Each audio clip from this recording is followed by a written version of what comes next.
You may or may not have had some exposure to the theory behind how RIPv2 works.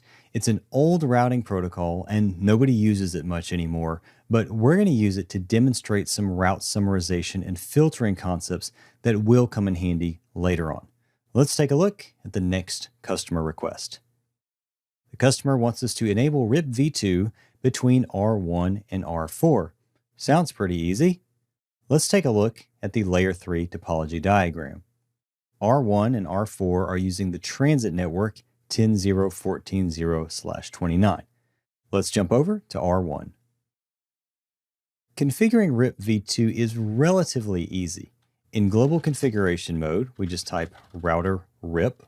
This brings us into RIP configuration mode. The first thing we need to do is ensure that the RIP updates we send out are RIPv2 updates, and we do this by typing version 2. Next, we need to enable RIP on the transit network between R1 and R4. To do that, we type network 10.0.14.0 and hit enter.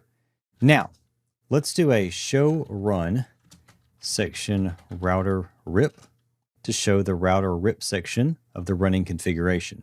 Now notice here that the network statement is different than what we typed in. It says network 10.0.0.0.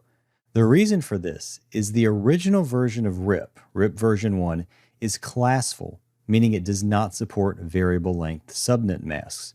When you type in the network statement, RIP is going to change it to a classful network. So what exactly does this network statement do? Well, rather than tell you, let's see for ourselves. Let's go to R4. Let's go ahead and enable RIPv2 on R4's transit interface to R1. We'll do router RIP version 2, network 10.0.14.0. Now, let's go ahead and do a show IP route RIP.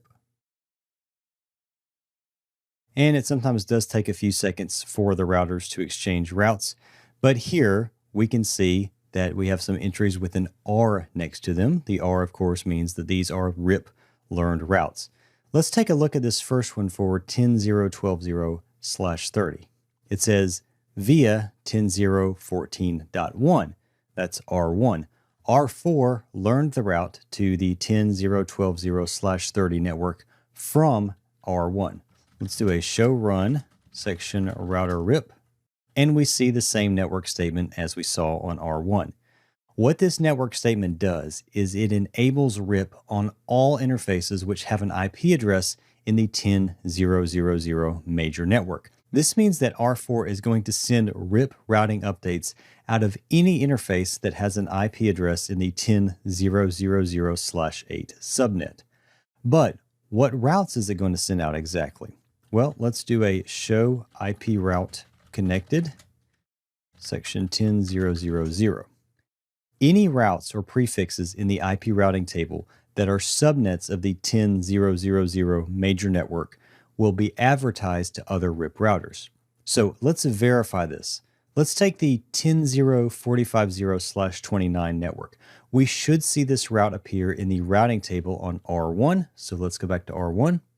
We're going to do a show IP route 10.0.45.0, and there it is. It tells us that it's known via RIP and was learned via R4, 10.0.14.4.